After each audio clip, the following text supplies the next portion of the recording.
नमस्कार दर्शक बंधु मु डॉक्टर क्षीरोद चंद्र बेहेरा आपण मानकु मोर एक नुआ अध्याय को स्वागत जनाऊँ।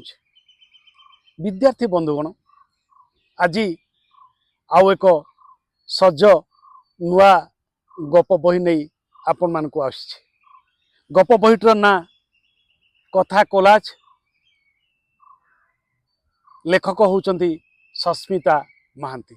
कथाकार सस्मिता महांती कथा कोलाज यह 2023 मसीह विद्यापुरी द्वारा प्रकाशित होईची।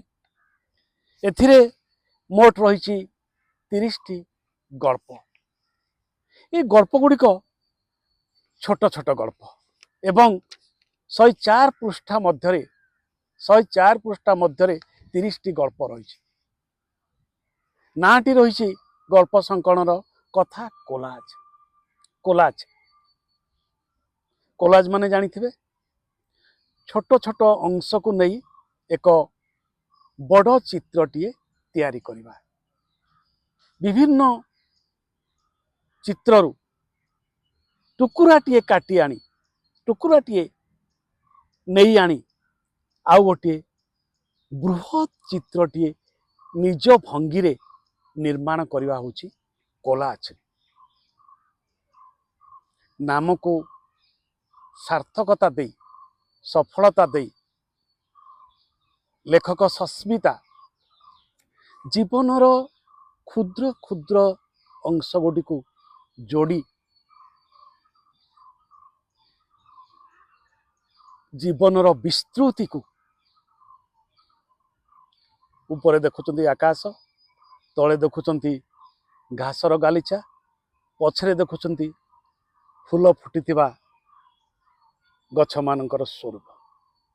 यही जो आकाश घास और जीवनमय पृथ्वी रंगमय पृथ्वी से रंगमय पृथ्वीर छोट छोट अंश गुड़ी को से एठी कोलाज करी जीवनर विस्तृति को देखै दैछथि।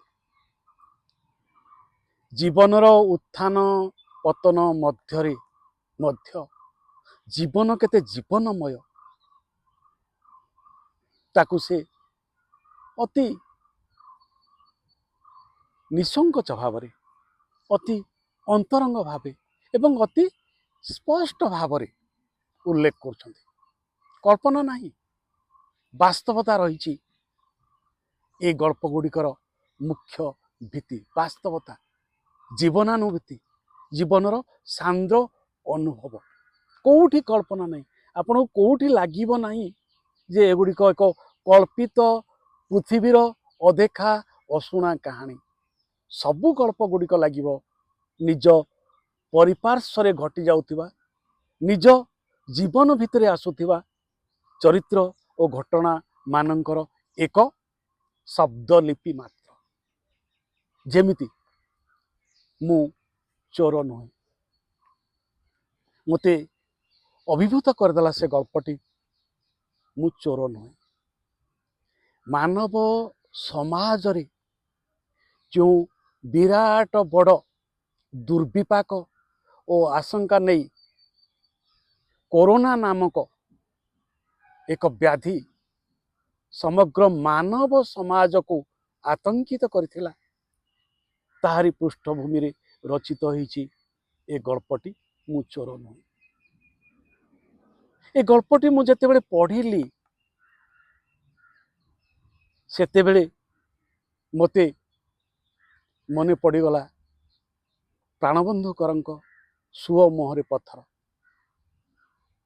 जेते बेले गुरई को लंगड़ा जीवन जीवार मुकुड़ैया पाई ता स्वामी किछि लुगा चोरी करके आणुछे।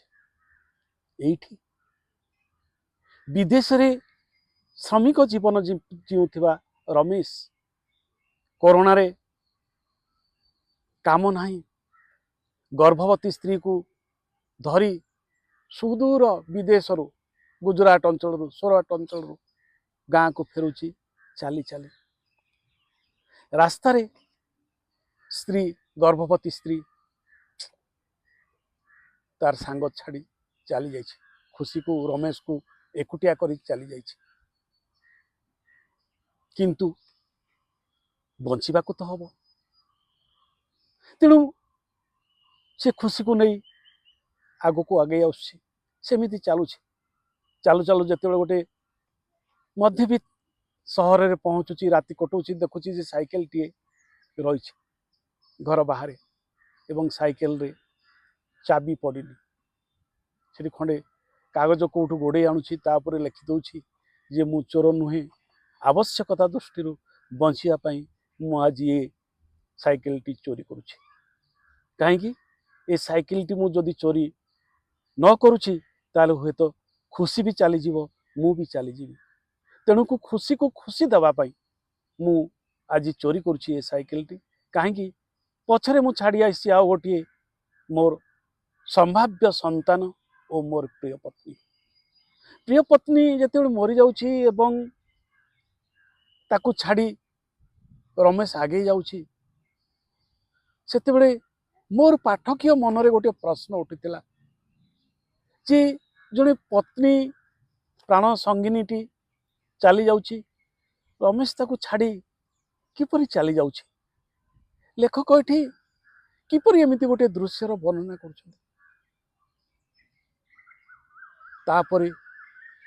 मोर कल्पलोक कोरोना समय रे शह शह लोक मरी जाउथिबार चित्र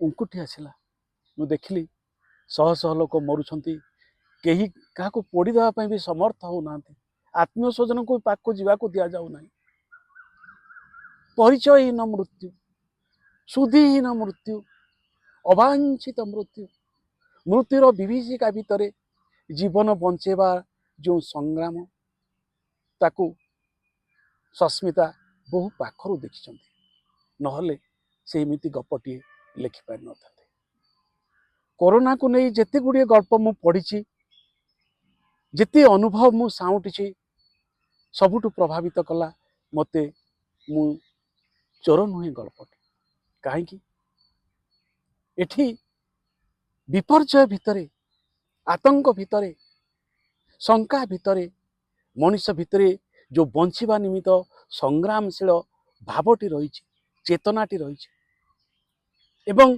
निज पत्नी चली जाऊँची मरी जाऊँची किंतु तार जो संतानटी रही खुशी नाम झीटी ताकू बंचेबा निमित्त से जो संग्राम करुची से संग्राम चित्र अति अंतरंग भावे लेखक वर्णना कर कौन सी काव्यिक छटा न दे ठीक से ही परी केवल कोरोना चित्र नुहे तांकर प्रथम गल्प ये संकलनर प्रथम गल्पटी होची प्रत्यावर्तन यह मध्य अति चमत्कार गल्प ओडिशार अति बुद्धिमान ज्ञानी युवकटी ग्रामीण व्यवस्थारू उन्नीत होई लंडन रे जाई प्रतिष्ठित होची पत्नी मध्य अति प्रतिष्ठिता संतान माने मध्य अति प्रतिष्ठिता लंडन रे एक प्रतिष्ठित एक विलासमय प्राचुर्यमय जीवन से माने जीउछन किंतु गाँव रे रही जाइछंती तांकर पिता शिक्षक पिता तांको जेते अनुरोध कले मध्य से आउ गाँ छाड़ी लंडन जीवाको चाहि नांती ग्रामीण जीवन रे से तांकर समस्त जीवन व्यय करिया पई चाहूछ पत्नी को मनरे बा तांको संतान मनक मनरे तांको पापा पाई एते समवेदना नाही जहा से पुओटी मनरे अच्छे एठी अभिषेक जिते बड़े फेरुची लंडन हिथ्रो विमान रे दुई जनकर लेखक और अभिषेक गल्पर नायक सहित भेट होती से कथबार्ता होती तेणु ये जो लंडन हिथ्रो विमान बंदर कथा कहते दिल्ली विमान बंदर ओह्लाउं विमान यात्रा कथा कहते अति स्वाभाविक ढंग से लोक कहते कौटी भी जना पड़ुनी जे ए वर्णन ये अनुभव कृत्रिमता अच्छी एवं अभिषेक जिते जानुची जे विभिन्न बयसर लोक माने पुत्र मानक द्वारा कन्या मानक द्वारा कौन कह ताकू कहवा वंचित हो जीवन जीउछंती अर्थात बापा माँ माने पुओ झील मान को बड़ कले पुओ झील माने विदेश को चलीगले चाकरी करने बापा माँ को से माने नेले नहीं बा नेवाई चाहूले बापा माँ माने निजर परंपरा और संस्कृति को छाड़ी जीवाई चाहूना तेणु ये जो ये समय पीढ़ीगत व्यवधान कथा हो एकविंश शताब्दीर कथा कहुच्छी जिते बड़े गोटे पटे पारंपरिक पिता माता निज प्रियजन आत्मीय स्वजन निजर जन्ममाटी को छाड़ी जावाई चाहूना से नवपीढ़ीर पिला माने एक सुखकर एवं समृद्धिमय भविष्यत पाई विदेश रे जीवन यापन कर तेणु तांको भितरे जो द्वंद्व तांको भितरे जो मानसिक संघात पितामाता और पुत्र कन्या मध्य जो मानसिक दूरता से दूरता को ये देखा दिखाई एवं अभिषेक देखुची जानुची मुंबई रे बा विभिन्न सहर रे केमिति पितामाता अजाणतरे बापा माँ माने मरी जाउछंती दिन दिन धरी शव पड़ुछंती शव ही पड़ी रहउछंती पुओ झील मान पाखु खबर देवाई लोक कहीं नहांती ये जो सामाजिक व्यवस्था ये जो आधुनिक चलनी एकविंश शताब्दीर समाजर चलनी ये चलनी को अति निखुण भाव में वर्णना कर तेणु अभिषेक अनुभव करिछि जे बापा जो स्वप्न देखे मते जियाई थिले मनीष करथिले भविष्यत तोली रखिथिले मु कौन ताहार यथार्थ रूपायन बापा स्वप्नर यथार्थ प्रतिफलन कौन अभिषेक ना तेणु से निष्पत्ति नहीं निज गाँ माटी को निज बापा पाखु फेरी आसो प्रत्यावर्तन करिवो किंतु सेथिरे राजी होई नांती तांकर पत्नी तांकर पुत्र कन्या तेणु से मानकु परित्याग करी अभिषेक चली आउछि निज गाँ माटी को निज बापा पाख ये हूँ गल्पर कहानी किंतु ता भितरे जो संवेदनशील चेतना गुड़िक पुंजीभूत हो प्रकाशित होती एक संक्षिप्त परिसर भितर ताहा आम समसामयिक समाजर दुर्विसह और कारुणिक जीवनर गाथा को उत्कीर्ण कराई थाए कौन से करुणा कौन से कारुणिकता कौन ना प्राचुर्य अच्छी संभावना अच्छी अर्थ अच्छी प्रतिपत्ति अच्छी क्षमता अच्छी सबु किछि अच्छी विलास अच्छी सबु किछि अच्छी किंतु पीढ़ीगत व्यवधान रही मानविकता आस्ते आस्ते नष्ट हो जाउछि मानवता आस्ते आस्ते दूर को चली जाउछि हजि जाउछि संवेदनशीलता परस्पर परस्पर को मनीष मनीष को भल पाइबा ताहा आउ देखा मिलना तेणु बहु कम चरित्र अछंती बहुत कम चरित्र अछंती अभिषेक परी जो चरित्र माने बापा आकर्षण रे माँ को आकर्षण रे मार पणत काणी रे बंधा पाई समस्त प्रतिष्ठा समस्त सम्मान समस्त विलास व्यसन समस्त अर्थ को ପଛ କରି ଗାଁକୁ ଫେରି ଆସିବେ, ବାପା ମାଆଙ୍କ ପାଖକୁ ଫେରି ଆସିବେ। ବହୁତ କମ୍ ଅଛନ୍ତି। ପ୍ରକୃତରେ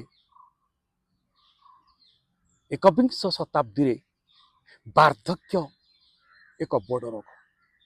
ବାର୍ଦ୍ଧକ୍ୟ ଏକ ବଡ଼ ରୋଗ, ଯାହା ପାଇଁ କୌଣସି ଔଷଧ ନାହିଁ, କୌଣସି ଔଷଧ ନାହିଁ, କେବଳ ସ୍ନେହ ଓ ପ୍ରୀତି। ଏହିପରି ଏକ ମାର୍ମିକ କଥାକୁ, ଛୋଟ କଥା, ଜୀବନର ଗୋଟେ ଛୋଟ ଅଂଶକୁ ଆଣି ସସ୍ମିତା ତାଙ୍କର ପ୍ରତ୍ୟାବର୍ତ୍ତନ ଗପ ଲେଖିଛନ୍ତି। ଏଠି ସବୁ ଗଳ୍ପ ଗୁଡ଼ିକ ସମ୍ବେଦନଶୀଳ, ଗଭୀର ଅନୁଭବ, ତେଣୁ ପାଠକକୁ ପ୍ରଭାବିତ କରିବ। ଠିକ୍ ସେମିତି ଗ୍ରୀନ୍ ଟି, ଆଉ ଗୋଟେ ଗଳ୍ପ ଅଛି ଗ୍ରୀନ୍ ଟି। କିଛି ନାହିଁ, ଗୋଟେ ସାମୟିକ ଭାବେ ଜଣେ ବ୍ୟକ୍ତି ଆସୁଛନ୍ତି ପାଖ ପଡ଼ିଶୀ ପାଖକୁ, ଘର ତିଆରିବେ, ତେଣୁ ଭଡ଼ା ନେଇ ରହୁଛନ୍ତି। ବହୁ ଦୂରରେ ତାଙ୍କର ଘର, ଏବଂ ସେଇ ସାମୟିକ ପଡ଼ୋଶୀଙ୍କ ପରିଚୟ ଭିତରେ ଚା ପାନର ସମ୍ପର୍କ ସୃଷ୍ଟି ହେଇଛି। ଏଇ ଯେଉଁ ପଡ଼ୋଶୀ ଯିଏ ଆସୁଛନ୍ତି ତାଙ୍କୁ କ୍ଷୀର ଚା ଭଲ ଲାଗେ। ଯାହା ଘରକୁ ଆସନ୍ତି ସେ ଏକ ସ୍ୱତନ୍ତ୍ର ଧରଣର ଗ୍ରୀନ୍ ଟି ପିଅନ୍ତି। ତେଣୁ ଯେଉଁଦିନ ସେ ପ୍ରଥମେ ଆସିଲେ ତାଙ୍କ ଘରକୁ ସକାଳେ, ଅଭ୍ୟାଗତ ଅତିଥି, ସେ ଅତିଥିକୁ ସିଏ ଗ୍ରୀନ୍ ଟି ଦେଲେ। ସେ କହିଲେ ମୁଁ ତ ଗ୍ରୀନ୍ ଟି ପିଏ ନା, ମୁଁ କ୍ଷୀର ଚା ପିଏ। ଠିକ୍ ଅଛି, ଆପଣ ଯଦି ଗ୍ରୀନ୍ ଟି ପିଇବା ଦେଉଛନ୍ତି, ମୁଁ ଆଜି ଗ୍ରୀନ୍ ଟି ପିଇ ଦେଉଛି। ଏବଂ ସେ ଗ୍ରୀନ୍ ଟି ପିଇଲା ପରେ ତାଙ୍କୁ ଭଲ ଲାଗିଛି। ତା ପରଦିନ ବି ସେ ଆସୁଛନ୍ତି ଏବଂ ଇଏ କ୍ଷୀର ଚା ତିଆରି ପାଇଁ ଗଲାବେଳକୁ ସେ କହୁଛନ୍ତି ନା ନା ମୁଁ ଗ୍ରୀନ୍ ଟି ପିଇବି। ଏବଂ ଦୁଇ ଜଣଙ୍କ ଭିତରେ ଚା ସରଜମେ, ଜୀବନ କଥା ପଡ଼େ, ଭାବ ବିନିମୟ ହୁଏ, ସମ୍ପର୍କ ବଢ଼େ, ସମ୍ପର୍କ ଘନିଷ୍ଠ ହୁଏ ଏବଂ ଚା ପିଇବା ଚାଲେ। ଯିଏ ଚା ଦିଅନ୍ତି ସେ ଜଣେ ବ୍ୟାଙ୍କ କର୍ମଚାରୀ, ତାଙ୍କର ଜଣେ ବନ୍ଧୁ ଆସାମରୁ ଏ ସ୍ୱତନ୍ତ୍ର ପ୍ରକାର ଚା ତାଙ୍କ ନିକଟକୁ ପଠାନ୍ତି। ଏଇ ଚା ପିଇବା ପର୍ବ ତାଙ୍କର ଚାଲିଥାଏ। ଏହି ସମୟରେ ତାଙ୍କର ଘର ତିଆରିବା ଶେଷ ହେଲା ଏବଂ ସେ ଚାଲିଗଲେ ତାଙ୍କ ନିଜ ଘରକୁ, ଯାହା ଖୁବ୍ ଦୂରରେ, 15-20 କିଲୋମିଟର ଦୂରରେ। ତେଣୁ ଆଉ ପ୍ରତ୍ୟେକ ଦିନ ଯିବା ଆସିବା ସମ୍ଭବ ହୁଏନି। କିନ୍ତୁ ଚା ପ୍ରତି ତାଙ୍କର ଗୋଟେ ଆସକ୍ତି ରହିଯାଇଥିଲା। ତେଣୁ ତାଙ୍କ ଆସକ୍ତିକୁ ପୂର୍ଣ୍ଣ କରିବା ପାଇଁ ଏ ମଝିରେ ମଝିରେ ସେଇ ସ୍ୱତନ୍ତ୍ର ଚା ନେଇ ତାଙ୍କୁ ଦେଇ ଆସନ୍ତି ଏବଂ ଦୁଇ ଜଣଙ୍କ ଭିତରେ ଭାବର ବିନିମୟ ଚାଲେ। ମଝିରେ ଆଉ ତାଙ୍କର କଥାବାର୍ତ୍ତା ବନ୍ଦ ହେଇଗଲା, କୌଣସି ପ୍ରକାର ଖବର ଆସିଲାନି। ସେ ଭାବିଲେ ସେ ବୋଧେ ବ୍ୟସ୍ତ ଥିବେ, ସେଥିପାଇଁ ସେ ମାସ ଶେଷର ତାଙ୍କର ବ୍ୟାଙ୍କ କାମ ସରିବା ପରେ ପରବର୍ତ୍ତୀ ଛୁଟି ଦିବସରେ ସେ ଯାଉଛନ୍ତି ଏବଂ କବାଟ ଠକ୍ ଠକ୍ କରୁଛନ୍ତି ଏବଂ ପୁଅ ଆସି କବାଟ ଖୋଲୁଛି। ପଚାରୁଛନ୍ତି ବାପା କାହାନ୍ତି? ବାପାଙ୍କର ଆଉ ଫୋନ୍ ନାହିଁ, ଖବର ନାହିଁ, ଚା ପାଇଁ ଅଡ଼ି ନାହିଁ। ସେ କହୁଛନ୍ତି ବାପା ଆଉ ନାହାନ୍ତି, ଚାଲି ଯାଇଛନ୍ତି। କୁଆଡ଼େ? ନା ଯୋଉଠି ଗଲେ ଆଉ କେବେ ଫେରନ୍ତି ନାହିଁ। ଗୋଟେ ଚାର ସମ୍ପର୍କ, ଗ୍ରୀନ୍ ଟିର ସମ୍ପର୍କ ଭିତରେ ଏଇ ଯେଉଁ ଅନୁଭବଟି, ଦୁଇଟି ବ୍ୟକ୍ତିଙ୍କ ଭିତରେ ଯେଉଁ ସମ୍ପର୍କର କଥା ସସ୍ମିତା କହିଛନ୍ତି, ଦେଖେଇଛନ୍ତି, ବାସ୍ତବିକ ତାହା ଅନନ୍ୟ। ଆମ ଭିତରେ ଯେଉଁ ଦୁର୍ବଳ ସ୍ଥାନଟି ରହିଛି, ପ୍ରତ୍ୟେକ ବ୍ୟକ୍ତି ଭିତରେ ଗୋଟେ ଗୋଟେ ଦୁର୍ବଳ ସ୍ଥାନ ରହିଥାଏ ଏବଂ ସେଇ ଦୁର୍ବଳ ସ୍ଥାନକୁ ଯିଏ ସ୍ପର୍ଶ କରେ ତା ଭିତରେ ସମ୍ପର୍କଟି ସୃଷ୍ଟି ହେଇଯାଏ ଏବଂ ସେ ସମ୍ପର୍କ ସାମୟିକ ନୁହେଁ, ଦୀର୍ଘସ୍ଥାୟୀ।